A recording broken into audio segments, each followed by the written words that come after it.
During the long, brutal dry season, flames sweeping across the Kalahari may be a sign of life.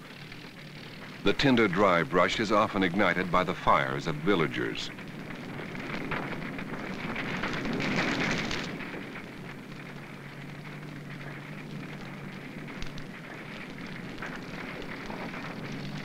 For days, Marshall and his party have searched the desert for the people and animals who abandoned the village of Khadi because of a broken pump. For Marshall, there is the chance that the nearby tribesmen who started the fires have some knowledge of the Khadi people. The name of this place is We found a tiny Bantu village which was called Guichwaha, which means one elephant. Ask him if he knows of any people that live further south, further out into this desert. One man had heard of a group of people far out in the desert who were moving north.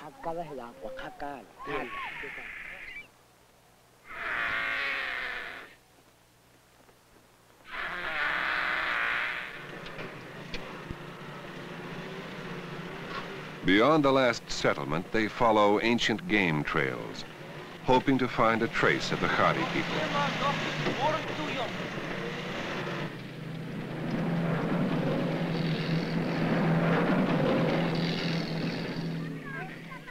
Late on a September afternoon, they find the people they have searched for, the people of Khadi.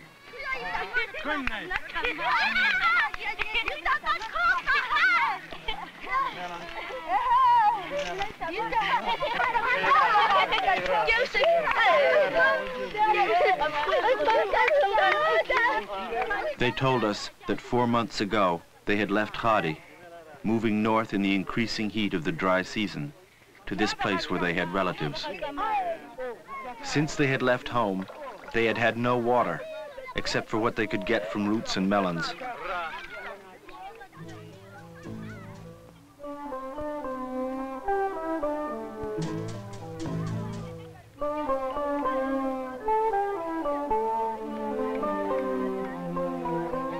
I'd seen thirst before, but not like this.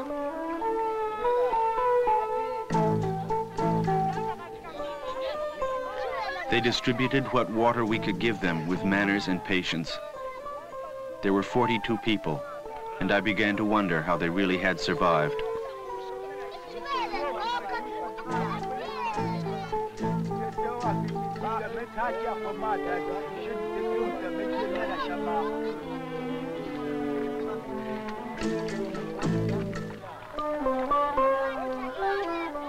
Their problem was complicated, for they wanted their animals to live also. How could anything have survived here so long without drinking?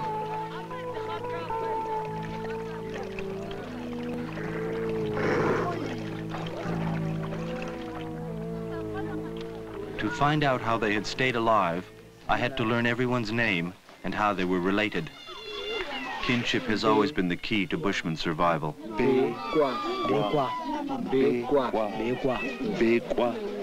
a girl. A girl? It's a girl. Oh, I haven't got that one marked yet. That one there. The one with the goats. After learning people's names, you learn how households are related through marriage. It's 12 spread wives. The Khadi people were related through marriage to people living nearby, relatives bound by kinship to help them. Tell me,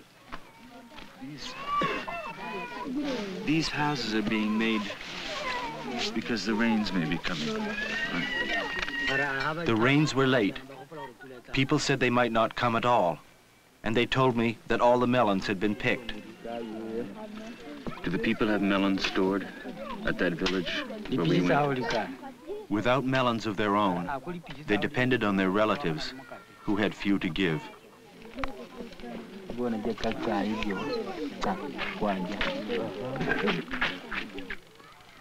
There were barely enough melons for the people. There had never been any for the goats, who had lived for 4 months on what moisture they could get from the dried up leaves and twigs.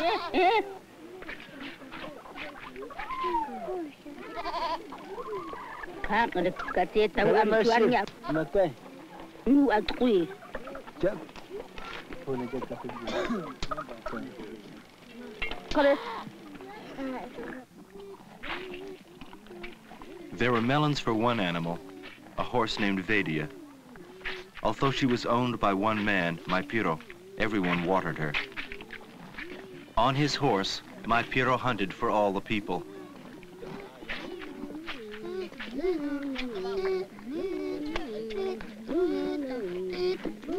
It had been a long time since they had eaten big game, because thirst had worn down the horse. The melons could only keep her alive.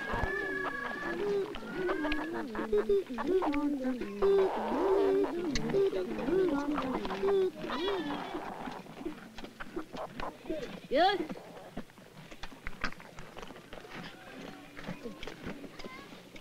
Gifts of melons could never have kept the people alive.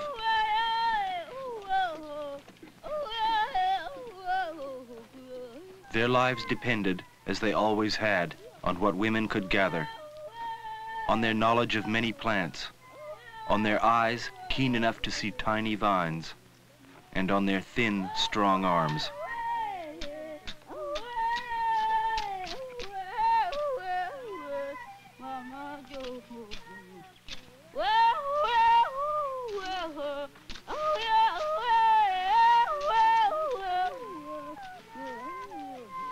For 99% of human history, all people were gatherers and hunters, living in small, flexible bands, depending on a vast and intimate knowledge of their environment.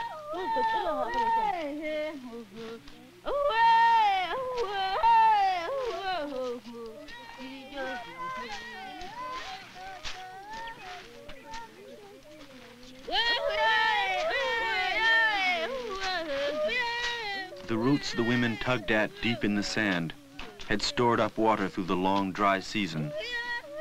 Barely enough water for the people, none for their animals.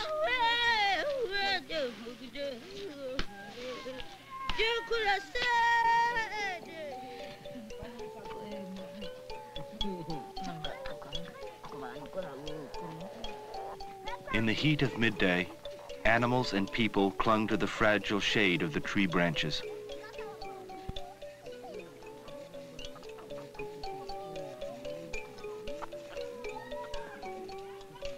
What seemed like the peace of the animals was really the peace of thirst.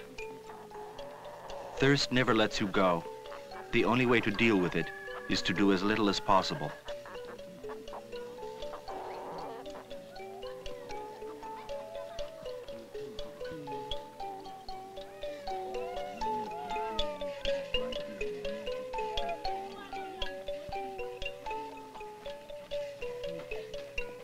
Even the children had learned to accept the idea of death, for it is never far away.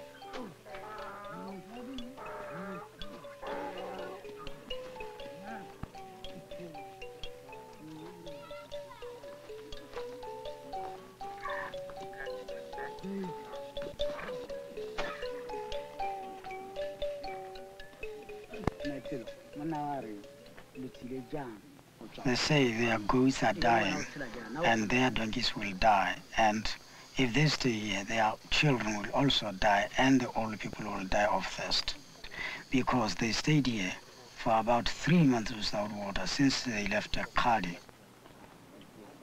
They could go no farther. Nowhere would their animals be allowed to drink. Where do you want to go now?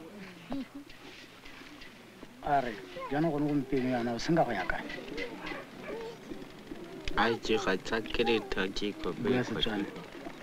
I check my shitty says he wants to go back to Khari. They say they want to go to their forefathers' places where their fathers died and were buried. Then they want to live in that places. It's their own places. Khari. They had neither the money nor resources to fix the broken pump at the village of Khadi. We said we'd try to get the parts and fix it.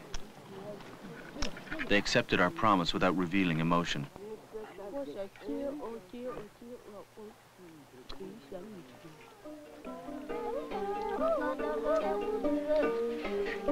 Self-control is critical in an intimate society where everyone is equal. So is participation in the expressive and spiritual life of the community.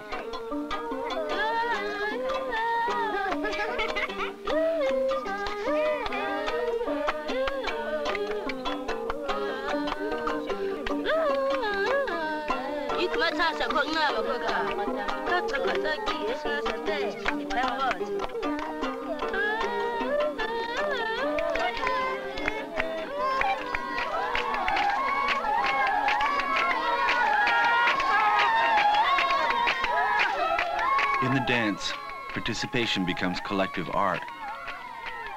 My sister Elizabeth, in her book, described the dance as an infinitely complicated pattern of voices and rhythm, an orchestra of bodies. Even their god and the spirits of the dead are attracted to good music, listening from the darkness beyond the fire.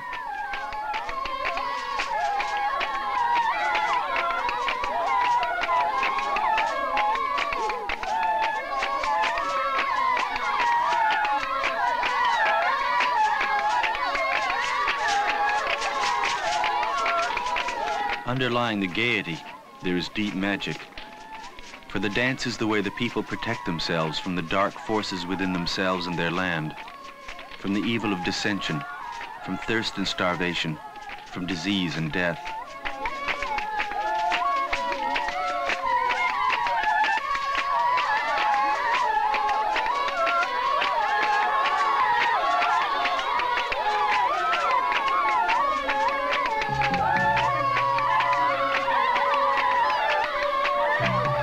The people of Khadi danced the rain rhythm, the most ancient as it is the most important.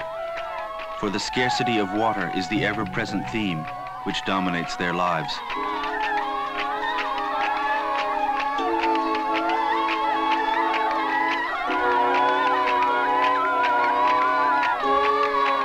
It was the lack of water which drove them from their home, and it was the promise of water once again which gave them the hope of returning.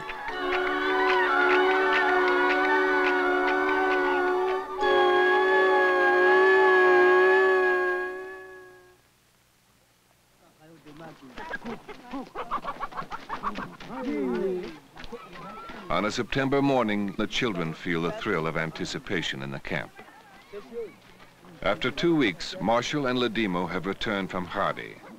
The pump has been fixed. And we have to have enough water for our trucks and ourselves.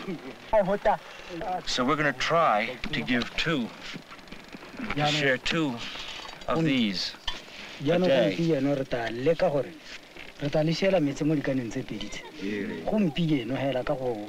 If they stay waiting for the doubtful rains, donkeys and goats will continue to die, and people will be in danger.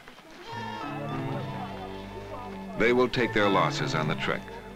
They have decided to go home.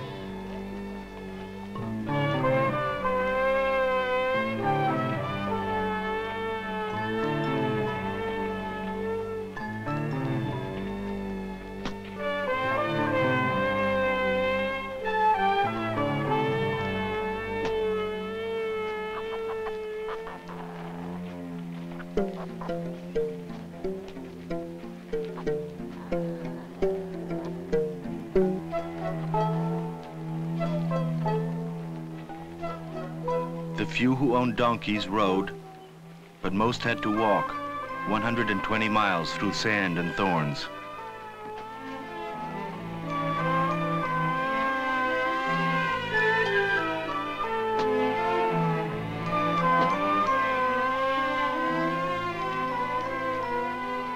From the beginning, the pace was determined not by the endurance of the people, but by the goats. From one shade tree to the next, they stampeded, desperate for some small oasis of shade.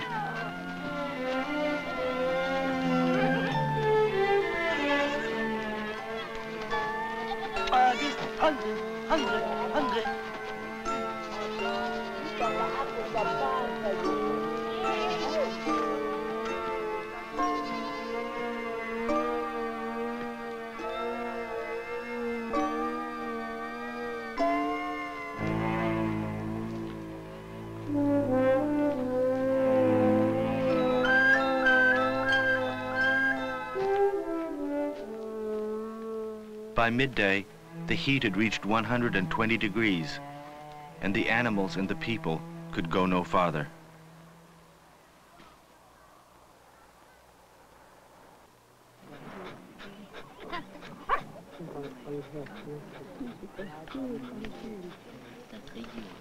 The death of their goats would mean the end of their new way of life, for goats enabled them to buy things they couldn't make themselves.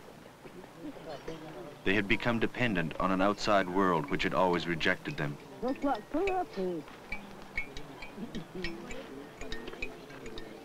Bushmen had been despised, slaughtered like animals, their lands and waters taken over by Bantu and white alike. But if these people could reach Khadi and hold it, there would be a chance they could continue to exist as a people.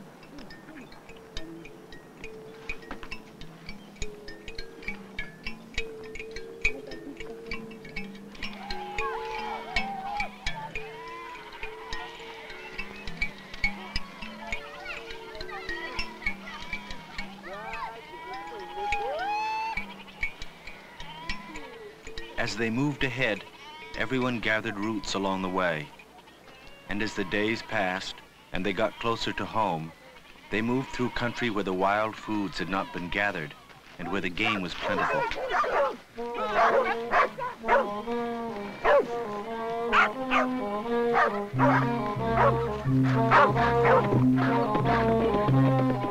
Now, for the first time in weeks, there was the hope of meat.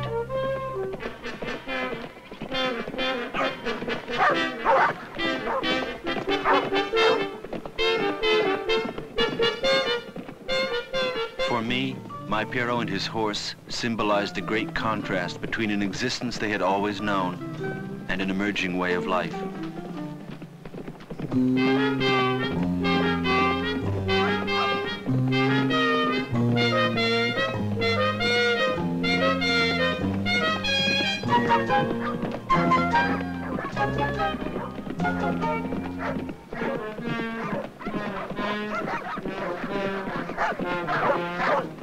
Now, with horse and dogs, the time and labor of the hunt is cut by days. The dogs had bayed the kudu within 20 minutes. But I remembered with what skill and patience we used to track the game.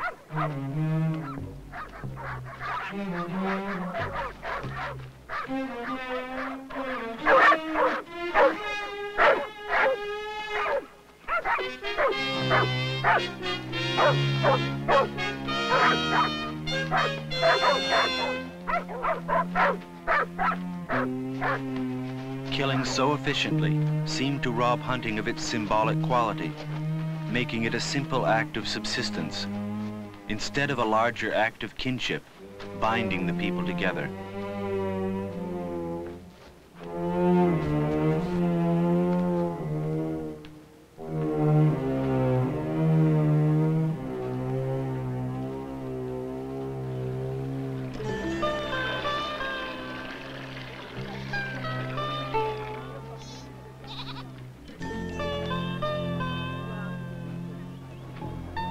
Still too little water, so many animals. We could water only those we depended on the most.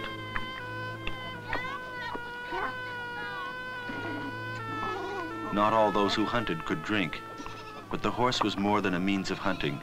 She was a source of pride.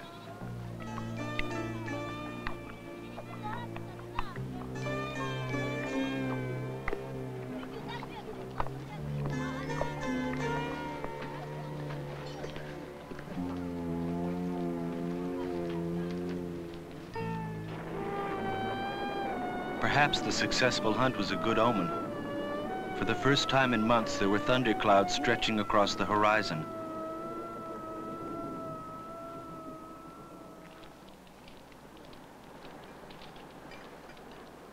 The day dawned chill and misty. The people felt confident. They knew that up ahead, rain had fallen. The long, brutal dry spell was broken.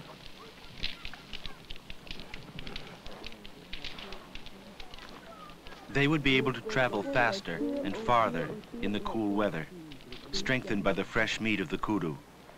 Instead of the 6 miles a day they had averaged in the beginning, They could travel perhaps 15. They were almost home.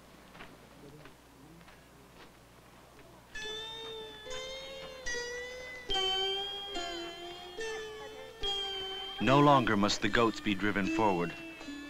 They sensed that during the night, rain had fallen somewhere to the south.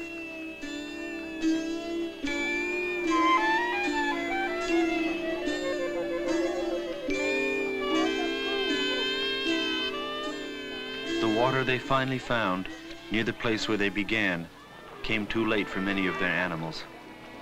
More than a fourth of their goats had died.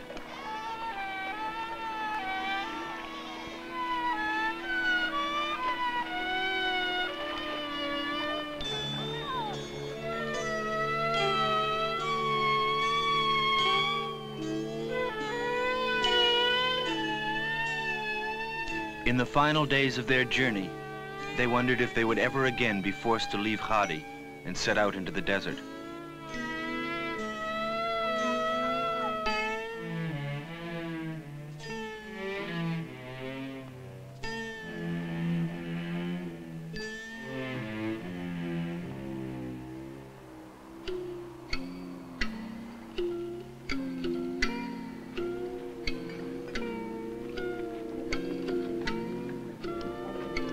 After 10 hard days of trudging through the Kalahari, the people of Khadi were home, stoical and weary.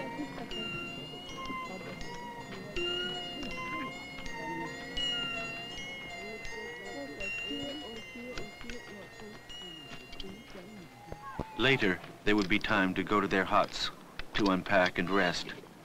Their first concern lay a few hundred yards beyond the village.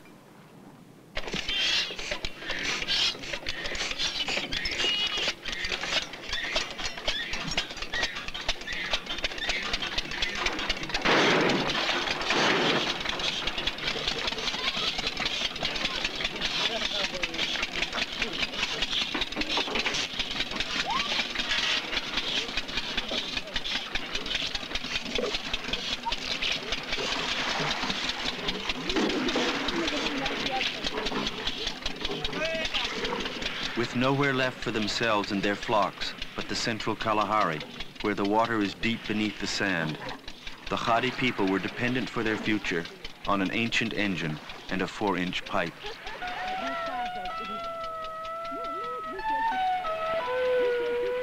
It seemed to me that now their real struggle was beginning. To hold their land, to keep the pump, to take their place in the larger economy of their country. They could give up and be scattered like so many before them. Or they could be together as a people and keep the values that had always sustained them.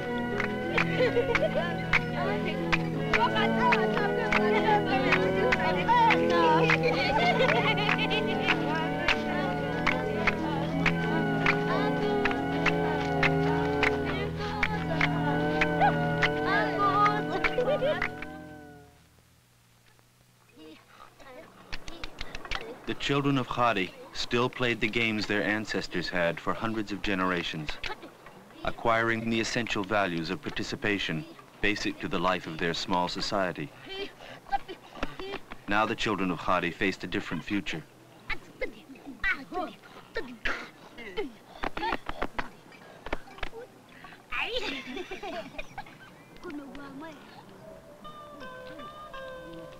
In 15 years, so much had changed. The future of many of the peoples I had known was no longer in their own hands. Others were scattered, losing the knowledge of the desert they needed to lead independent lives. And the Kalahari, too, was changing.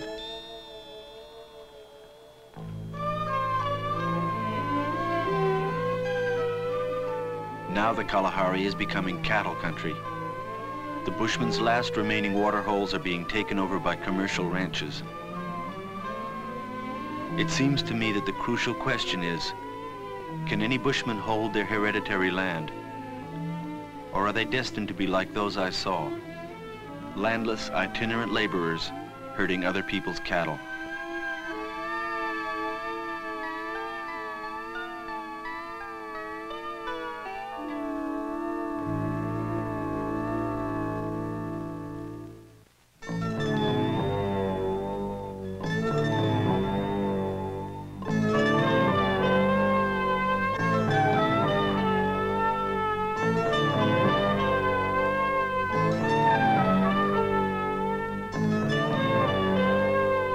Bye.